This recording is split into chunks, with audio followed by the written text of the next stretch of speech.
You ever clock a moment in Emmerdale and just sit back thinking, oh, hang on, that was bigger than it looked? That's exactly what happened with that last scene when we saw who's behind the screen on that anonymous helpline. Paddy, quietly volunteering, chatting to someone in serious turmoil, not knowing it's John Sugden, the man who killed Nate Robinson. I mean, come on, that's not just a twist, that's a loaded time bomb waiting to go off. Let's start here. Paddy's clearly been carrying his own stuff lately. He's not his usual daft, cheerful self, and I think this helpline gig is him trying to do something meaningful, maybe even to make up for how low he's been since that brutal fallout with Bear. It's subtle, but there's guilt in Paddy too, just a different flavor. So now we've got this lovely, kind hearted bloke on one end of the screen, and on the other, someone who's actually got blood on his hands. What gets me is how close this is to unraveling. John doesn't know who he's talking to, but Paddy's listening, really listening, and you can already see the concern building in his face.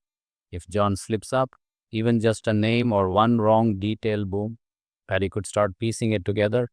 And the thing is, Paddy's not daft. Emotional, yeah, but not clueless. Let me explain why this hits hard. Fans who've been watching since the early days know that Emmerdale thrives on secrets coming out in the worst possible ways. It's not just about the crime, it's about how it trickles through the village. Think back to the affair between Moira and Nate. That didn't just wreck a marriage, it tore through the whole Dingle family for months. And now here we are again. Nate's dead, framed to look like Owen did it. And John's walking around acting like he's the helpful neighbor, handing out leaflets on grief, pretending he cares. It's sick. But what's clever is how subtle the show's made him. He's not snarling or scheming in some back room. He's keeping up the front.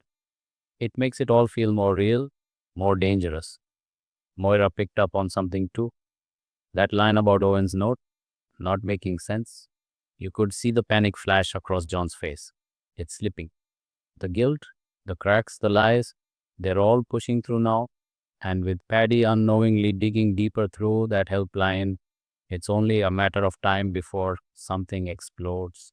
Now imagine how this lands when it does come out. If it's Paddy who uncovers the truth, and let's be honest, how perfect would that be? He's going to be torn. This isn't just reporting a stranger. This is personal. He's talked to John, tried to help him.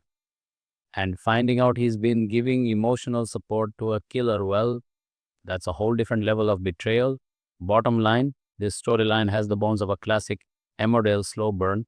You've got guilt, identity, grief, lies, and now this accidental connection that could blow the whole thing wide open. It also makes you think about how close we are to each other's secrets, doesn't it? I mean, Paddy's just doing a good thing in his spare time. He's not expecting to be caught up in a murder cover-up. And John, he's desperately trying to unburden without actually owning up. It's proper Shakespearean. If Shakespeare had written about Yorkshire murderers and dodgy suicide notes, and let's be honest, this is some of the best Emmerdale's been in ages. It's grounded, it's emotional, it's got real stakes.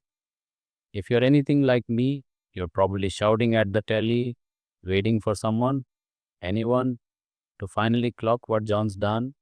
And now we know Paddy's at the other end of that chat line. It's coming. So what do you reckon? Will Paddy be the one to figure it out? Or will John panic and pull away before anything slips? Drop your theories in the comments. I genuinely want to know what you lot think, because this could go in so many directions. And if you're enjoying the drama as much as I am, don't forget to like the video, subscribe for more spoilers, and hit the bell so you don't miss the next twist. Catch you next time.